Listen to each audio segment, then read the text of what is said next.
soybean planting in Nebraska is behind the state's normal pace. The latest USDA crop progress report shows growers have planted 41% of this year's crop, 10 points off the state's 5-year average. 6% of the crop has emerged, half the average mark of 12%. Several areas of the state may be contributing to delays due to excessive moisture during May. Nebraska Extension plant pathologist Loren Giesler says that extra rainfall could also be aiding the development of soybean seedling diseases. We talked with Loren Monday on UNL's East Campus fields to learn more about what farmers should be aware of as plants begin to develop.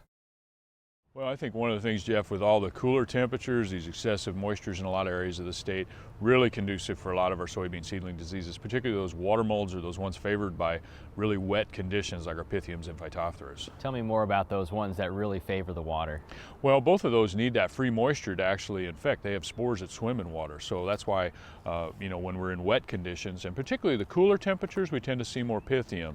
We will see some Phytophthora, but as our soil temperatures warm up, that's when Phytophthora will kick in more. Now, many of our growers know if they have histories with Phytophthora particularly, and hopefully they've got some treatments on or give them some good protection. But with these conditions, Pythium can be in virtually all of our soils. So when we're in cool, wet, they're going to have some stand problems if they're not protected. What should growers be looking for as they do go out and scout, or at least notice problems maybe? Well, if they're seeing significant stand reductions, or if they see, many of our growers had seed in the ground, maybe that seed doesn't emerge at all, we'll get some pre-emergent damping off. If some of it is coming out, and it's already been out, then maybe we'll see some post-emergent damping off, some of those seedlings dying in the field. What I always encourage them to do at this stage, at the seedling stage, if they're getting anything, to make sure they take some samples, make sure they get them identified correctly if they don't know what their problem is. Why is it so important to identify them? When we're looking at Pythiums, generally our seed treatments that come on the seed are going to be sufficient to give them some protection with Pythium. When we're looking at Phytophthora, we need a higher rate of a different component on there. So many of them have, for example, Apron if it's Syngenta, or Allegiance if it's with the Bear chemistry or some of the others. But with those, they need a higher rate of one of those products depending on the company to get good Phytophthora control. Now, a lot of seed companies provide a low-level control with their general package.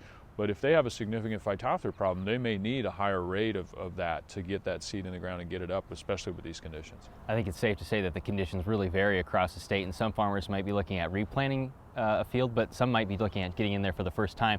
What are your recommendations on using seed treatments in either condition?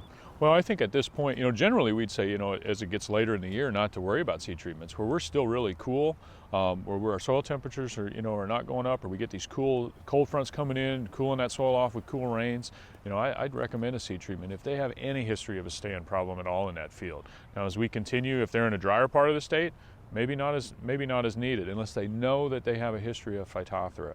And then the other thing is, when they're looking at replant, if they're doing a replant because they've had these really wet conditions and everything, I'd sure recommend a seed treatment in there. And if they know they have Phytophthora, if they have any indication symptom-wise that it's Phytophthora, they get a diagnosis that they use a rate high enough to get good control on that. And how do you use this in a long term when you come back to soybeans in 2 years or 4 years or whatever the rotation is? Field history is huge. So, make sure they're keeping records on if they have whichever disease that they have, so that they know what they're matching up in the future. And I would just, from this point on, if they have a stand problem, I would use a seed treatment in that field, because history says that, it may not every year pay, but in the long run, it's going to return. Just the fungicide part of that is what I'm talking about. You can find more information on disease management in soybeans on the CropWatch website. We'll link to those resources on the Market Journal homepage.